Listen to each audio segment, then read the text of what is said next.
troops to attack you. In the meantime, send them out game event again. If you didn't know, this is basically the best thing that can happen to your country in Rise of Nations. You get more money, and you pay less to develop cities, that then also develop faster, basically letting you make an enormous economy quickly. Then I guess, let's develop some more.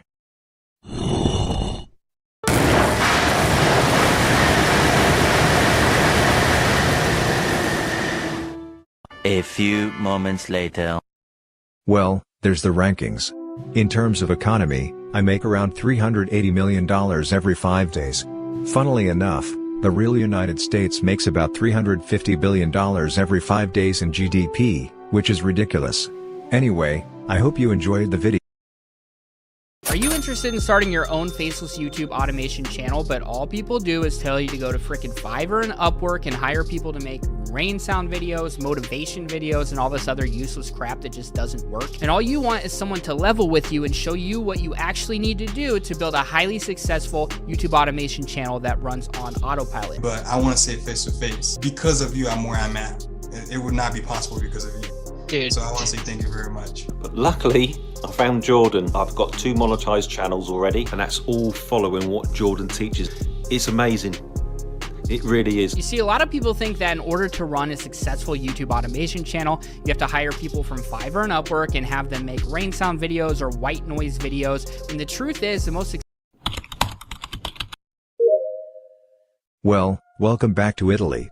I already made a short and a video as Italy, but one of my most requested videos was a Roman Empire video, so here it is. I built the factories and was quick to take San Marino and Monaco, as they're small and give me money very quickly, meaning I can build civilian factories first and sell them first.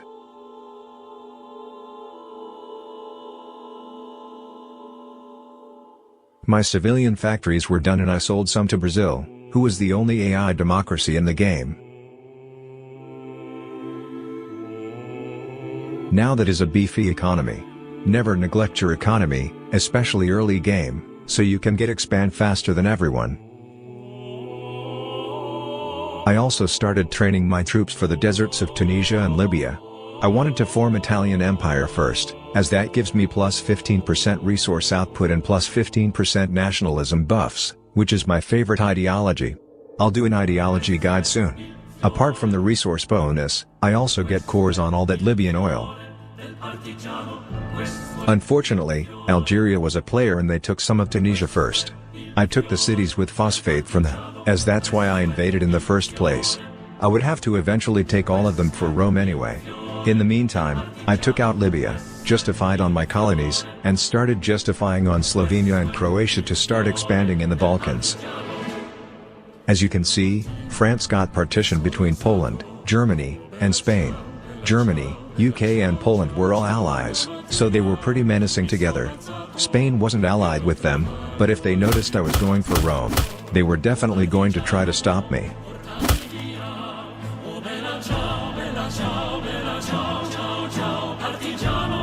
I started building my navy too, as it's important having a navy as Italy, since you're surrounded by sea.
Egypt was AI, but they're now a player again.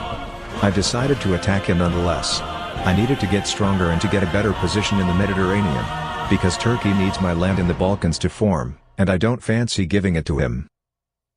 I don't know what they were doing. They had 330,000 troops, and could have easily killed my tanks. Turkey was attacking from the north, so maybe they were distracted by that.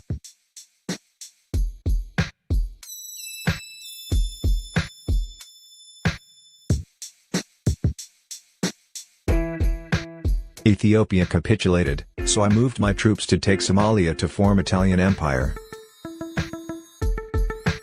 While I'm battling it out, this is a great time to tell you to subscribe. Saudi just joined the war against Egypt. Anyway, we are really close to 5,000 subscribers, and 89% of people watching this video aren't subscribed. Cairo is mine. According to Social Blade, we will hit 5,000 in 7 days, but I know we can do better. Thanks for subscribing. Back to the video. Egypt offered me a peace deal which gave me all his cities except 2. I didn't realize he kept 2 cities, so I accepted. I'll take them later anyway. I formed Italian Empire, so I got cores on a lot of stuff now.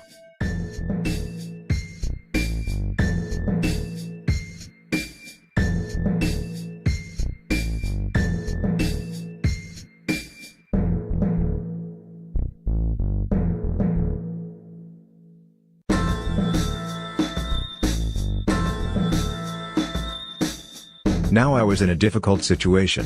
Every country I needed was owned by a player. I had to decide who I was going for first. Then I realized USA was getting beaten up by Mexico, and UK and Spain were fighting. Apparently, USA made a faction, and I didn't realize. Algeria was in the faction, and so was Spain. I decided to go for Algeria, as Spain and USA were already losing. Play War Thunder now. Join millions of players across the globe in massive battles on tanks.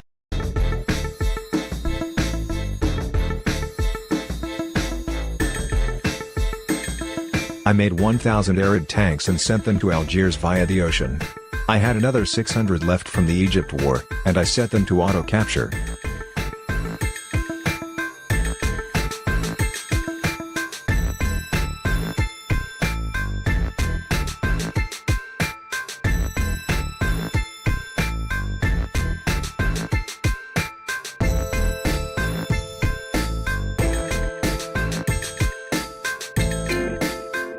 USA managed to beat Mexico back, but they were in bad shape. I made 1,800 tanks and sent them to capture Washington. I hoped USA would be too preoccupied fighting Mexico to notice, and a capital snipe would be enough to bring them to make them rage quit or at least let me have all the land I needed. In the meantime, I had a few bombers and I made them bomb some important cities in Algeria to weaken them. I couldn't go all in on this war, because Turkey had a 100,000 troops sitting in Albania, and a well-planned surprise attack could ruin my plans and have me fight a war on 2 fronts. Poland left, and they released everything as a puppet, which I'm kind of happy about, as I need one justification against Poland. I can take all their land in France.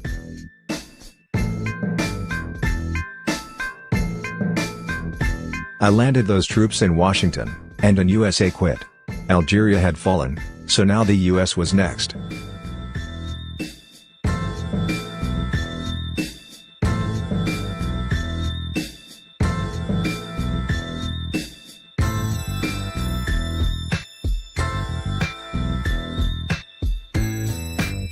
Oh no! I saw this coming. I had 1,000 tanks in North Macedonia, so I was going to use those as rapid response units. I moved my navy over to the Adriatic to prevent naval invasions into Italy. Saudi Arabia joined Turkey, so I had to protect my colonies too. I used my attackers to severely weaken his troops that were in the water, and used the 1,000 tanks to get rid of the artillery they had stationed in Greece. They rushed into my 200 entrenched tanks with 800 tanks, and lost them all. They had a lot of artillery and anti-air, so I couldn't get my navy and attackers too close. I decided to try taking Istanbul. It had a fort on it, so it was going to take long to take. I sent some bombers over to hopefully destroy the fort. In the meantime, I had 1,200 troops stationed in Rome, and I used those to set up defenses in the Balkans. Looking back, I'm noticing a mistake I'm doing. If you end up in a war against 2 people, Always make sure to check for any sneaky attacks from the other enemy. I'm hyper-focused on getting rid of Turkey, but I forgot Saudi Arabia was also here, so I ended up having Libya get invaded. I didn't want them to liberate Algeria, as that would mean another person to deal with.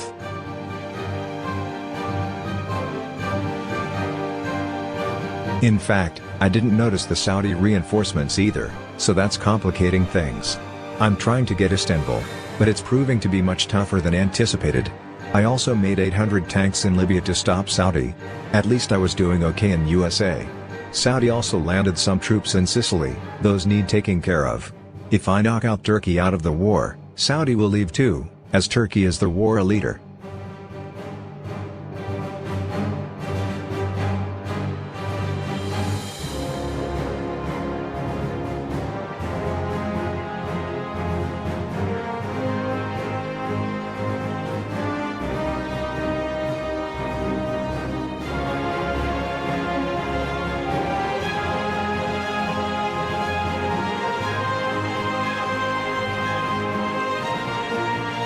Unfortunately, I couldn't take Istanbul, and I had to get my troops out.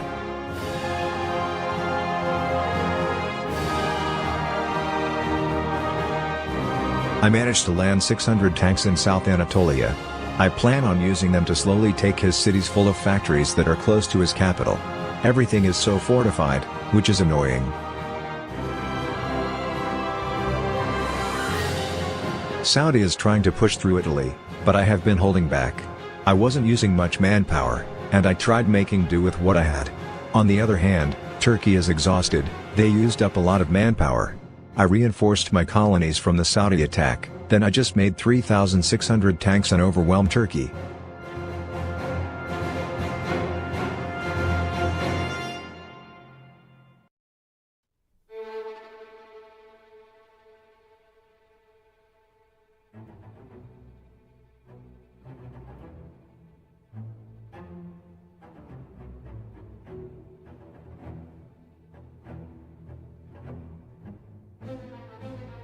My next step is to take Istanbul and Ankara, and it will be over. I sent over 1,800 tanks to make sure Istanbul fell, and set those 600 tanks in South Anatolia to capture the factories. More importantly, Saudi Arabia sent me a white peace. It was now over for Turkey. My attackers were dealing a lot of damage to the 100,000 troops stationed in Ankara. They were sitting on a fort, so it was going to require some work to get rid of them and Ankara. My bombers were also bombing Ankara so Turkey's stability and buildings get destroyed.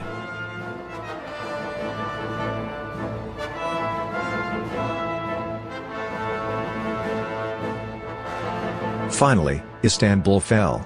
Now I just needed Ankara. Their troops were entrenched in a fort, so to defeat them I plan on using encirclement.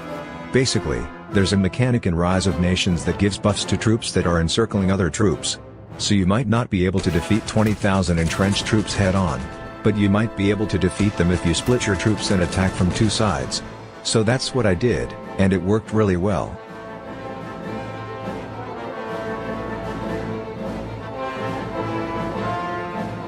Turkey didn't leave, which I respect. Always fight to the end. I skipped over 2 years here. Nothing happened. After that war I had to fix my economy and integrate USA and Turkey at the same time, so I just spent some time doing that and taking small countries that were declaring independence from Spain. Now I had a new problem. France was a player again, and they were retaking land from Spain, and Romania and Poland had stuff I needed. Poland started invading France for some reason, and I quickly declared on France to get some stuff too. Poland and Romania were allies.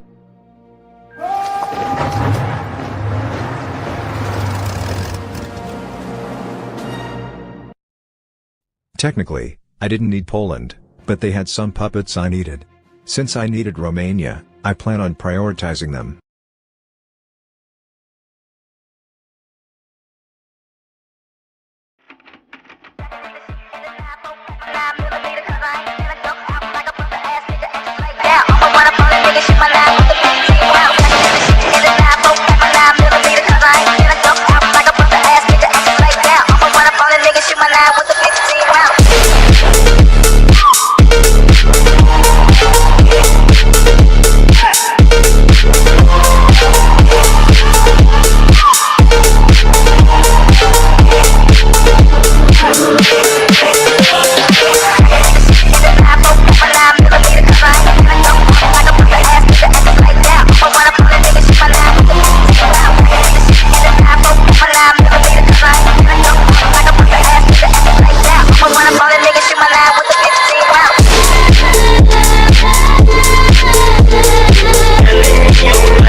Shashi Sensei.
поколений мужчин, выращенных женщинами? Поможет ли другая женщина в решении наших проблем?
shit.